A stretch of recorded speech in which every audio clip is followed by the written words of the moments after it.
See and not be seen, that's the main purpose. Welcome back to my channel, folks. Always take the less beaten path. For this task, I'm carrying a minimal survival kit that should work for the job. Let's dive into today's selected gear. This is a Lapland Hike 15 from Via Raven. An old military single bed wool blanket, a green poncho tarp from Bushcraft Outfitters where I have attached a loop on each corner, a drum liner to protect me from the ground, a very old stainless steel bottle and cup from Self-Reliance Outfitters, good to gather and process water, my Wonder Tactical Lynx knife, a ghillie blanket, a cheap one that I bought on Amazon, a real field meal ration, my headlamp and spare batteries. It has a fairly powerful red light, a Pathfinder alcohol stove, of course, Gorilla Tape, a cotton ball with some zipped plastic bag. You're going to see why I'm carrying these two simple pieces during the video. A grey titanium spork, a basic fire kit, which means a ferro rod and a lighter, and a spool of bank line and some cam lights. I kept this kit as minimal as possible. This will spice up things a little bit.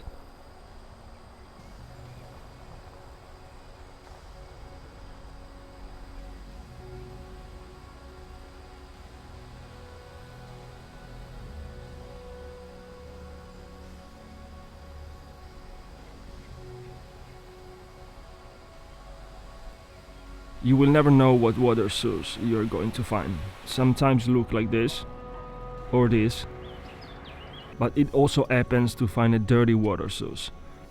Since I've decided to leave my grill at home, and if you don't have a proper meal bank like this one to clean the water from the breeze, mud and dirt in general, you have to make an improvised filtration system. That's why I put some zipped bag and some cotton wool in the kit. Cut a corner from the zipped bag, add some cotton wool in the corner you already cut, and use a small twig to hang the bag with a slip knot.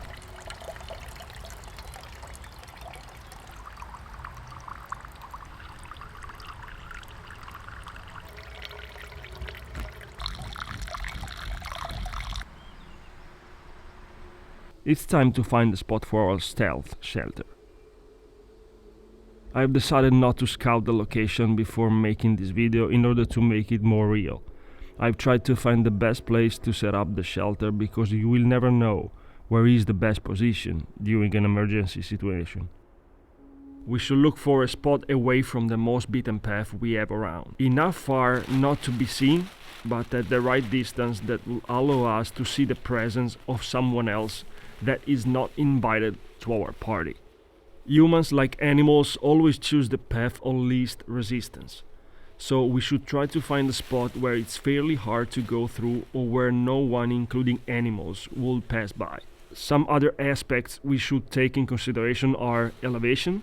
I mean, try to choose a spot that will hardly get flooded by heavy rain or flash floods, but not so high that your silhouette pops up because you are between the unwelcome viewer and the sky. About resources, the only resource I'm taking in consideration for this specific scenario is water. Having a water source nearby that is not hard to reach without being seen is a plus, but never come near a creek or a river. Definitely not safe for different reasons. First, in warmer weather, there are more mosquitoes near water. This will compromise our staying because one of the main reasons we will stop is to relax, recoup our energy and then move on. It's also impossible to do that with mosquitoes flies around while they're trying to sting you every nanosecond.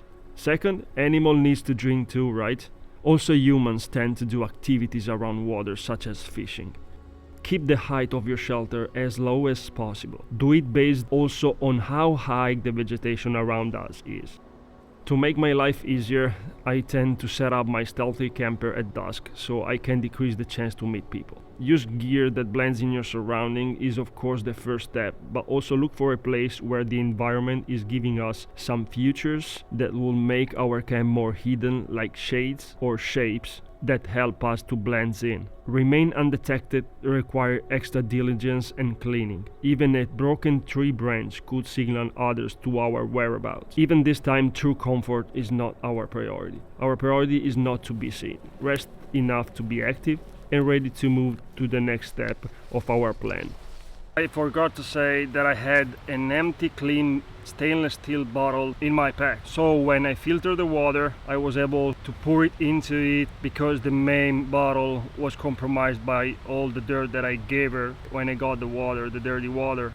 There are different reasons why to do stealth camping. We choose a spot that people overlooks, or where we can camp without the chance of disturbance or someone coming up to us.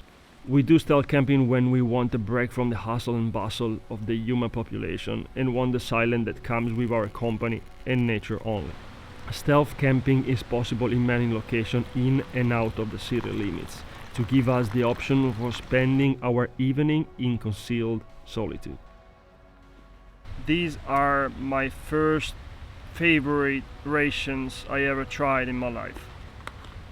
They are made in Norway. I've used them very often during my long trip in the past. Perfectly balanced, quite natural. I never had any issues to my digestion. So tasty. Did you hear it? I love being in nature at night. Let's turn the red light off. Oh. Better, right?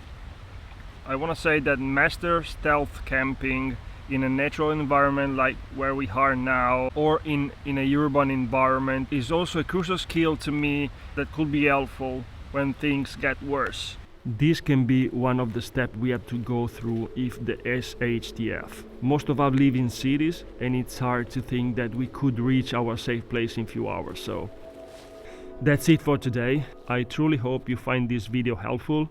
I'll see you in another one. Be prepared.